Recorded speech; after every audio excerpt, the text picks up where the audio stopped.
Assalamualaikum warahmatullahi wabarakatuh. Kali ini saya akan menjelaskan jurnal yang berjudul Indeks Glikemik dan Evaluasi Sensorik Roti India Multigrain berbasis gandum utuh. Sebelumnya, perkenalkan nama saya Kirana Putri Hanifa, NIM 195111241030 dari Pendidikan Teknik Boga kelas A. Latar belakang. Masyarakat India mulai sering mengonsumsi beras semenjak Revolusi Hijau.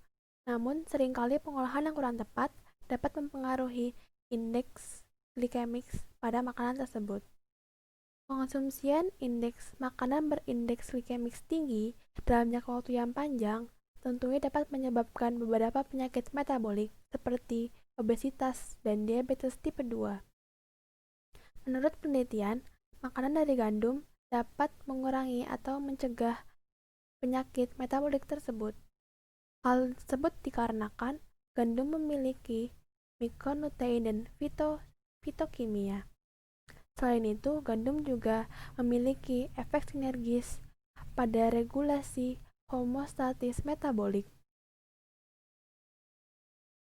Selain itu, penelitian juga menemukan bahwa roti multigrain menunjukkan penurunan indeks glikemik secara signifikan dengan skor kecernaan protein yang lebih tinggi. Roti yang dibuat dari tepung multigrain juga memiliki respon glikemik dan indeks glikemik yang lebih rendah dibandingkan roti dari tepung terigu murni atau tepung terigu biasa. Jurnal penelitian ini akan melakukan pengamatan terhadap kombinasi dari gandum dan beberapa biji-bijian seperti millet untuk membuat makanan fungsional yang nantinya mungkin akan bermanfaat bagi pasien obesitas dan diabetes tipe 2. Selanjutnya ada bahan dan metode penelitian. Persiapan tepung dan roti. Tepung multigrain. Tepung ini nanti akan dibuat menjadi dua macam. Tepung multigrain C1 dan C2. Nah, untuk masing-masing tepung tersebut akan berbeda komposisi biji-bijiannya dan biji-bijian yang dipakai juga berbeda. Nah, nantinya tepung tersebut akan dibuat menjadi roti yang akan diujikan kepada beberapa panelis. Nah, tabel ini merupakan daftar biji-bijian yang dipakai untuk tepung multigrain. Ini tepung C1 dan ini tepung C2. Di sampingnya itu ada tabel kandungan zat gizi yang terdapat pada biji-bijian tersebut. Nah, sedangkan yang ini adalah daftar mikronutrien yang terdapat pada biji-bijian yang dipakai. Metode penelitian. Untuk penelitian roti akan membutuhkan 10 panelis laki-laki dan 2 panelis perempuan yang berusia sekitar 21 tahun sampai 40 tahun. Panelis ini nantinya dibutuhkan untuk eksperimental.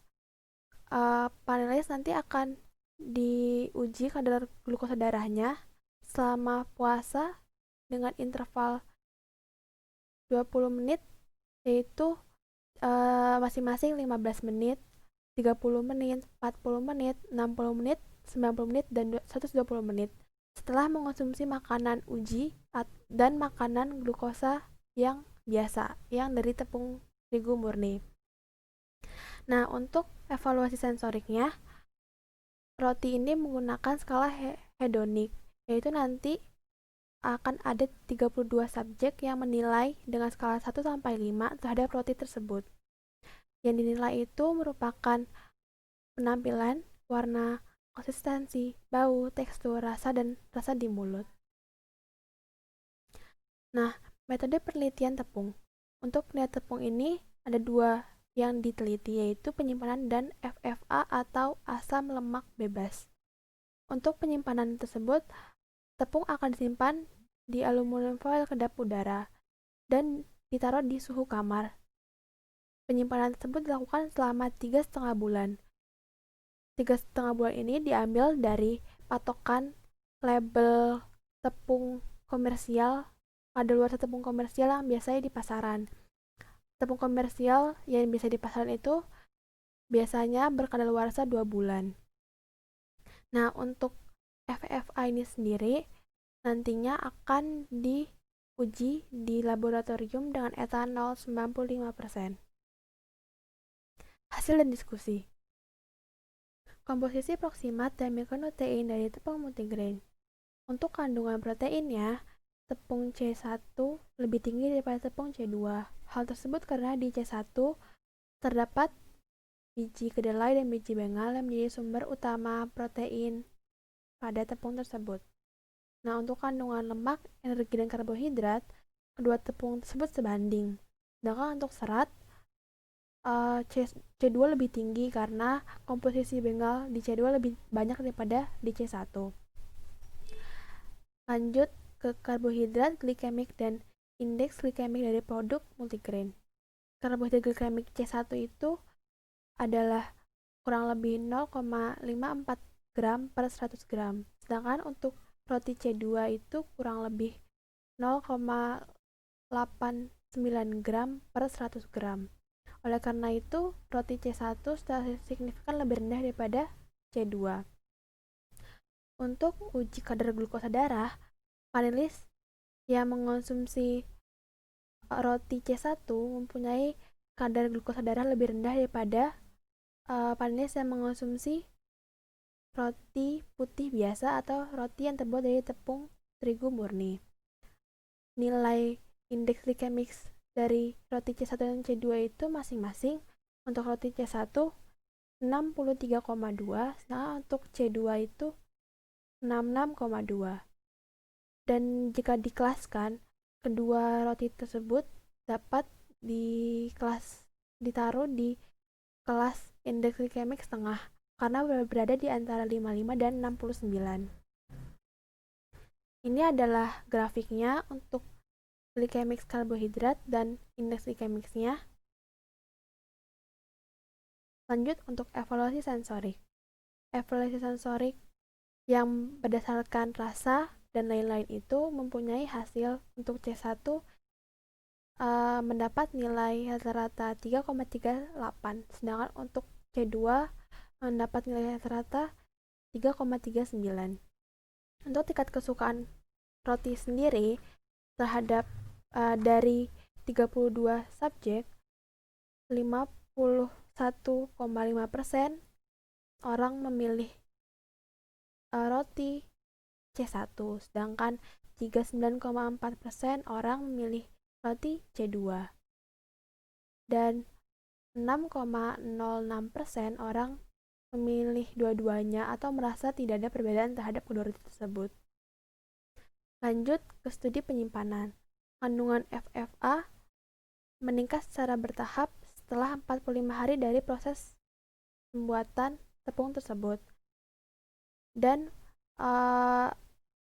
pada puncak penyimpanannya selama 3,5 bulan tersebut meningkat sebanyak 50-55%. Jadi dari proses dari hari pertama tepung itu jadi sampai 3,5 bulan itu terdapat peningkatan sebanyak 50-55%. Jika dibandingkan dengan tepung terigu biasa, tentu FFA tepung multigrain ini memang lebih tinggi daripada tepung biasa. Tapi jika di compare atau dibandingkan dengan tepung multigrain lainnya yang berbasis millet, itu mempunyai pola yang sama, baik dari FFA atau dari muatan mikrobiologinya. Nilai tersebut juga masih dalam batas aman untuk dikonsumsi jika berpatokan pada pedoman FAO untuk tepung terigu. Selain itu, terdapat beberapa informasi tambahan yang didapat dari penelitian ini, antara lain konsumsi jewawut pada pola diet diabetes selama 90 hari meningkatkan kontrol glikemik dan menurunkan konsentrasi lipid plasma, dan ini sangat berguna bagi pasien diabetes tipe 2. Selain itu, tepung multigrain ini juga dapat diproduksi untuk roti, pizza, mie, dan biskuit untuk meningkatkan kondisi kesehatan. Jadi bisa dibuat untuk beberapa makanan fungsional juga, karena tidak begitu mempengaruhi rasa dan warnanya.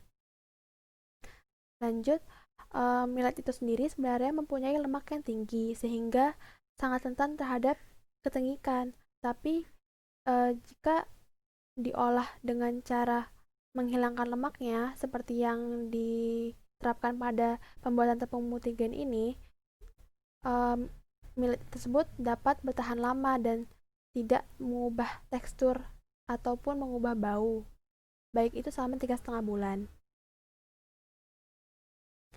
Kesimpulan dari penelitian ini, kesimpulannya yaitu konsumsi makanan dengan indeks glikemik yang tinggi dan kandungan serat yang rendah dapat menyebabkan sindrom metabolik.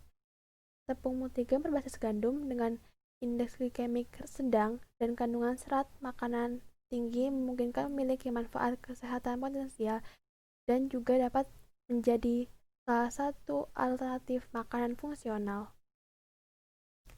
Terima kasih. Sekian presentasi dari saya. Maaf apabila banyak kesalahan. Semoga apa yang saya sampaikan dapat bermanfaat. Terima kasih.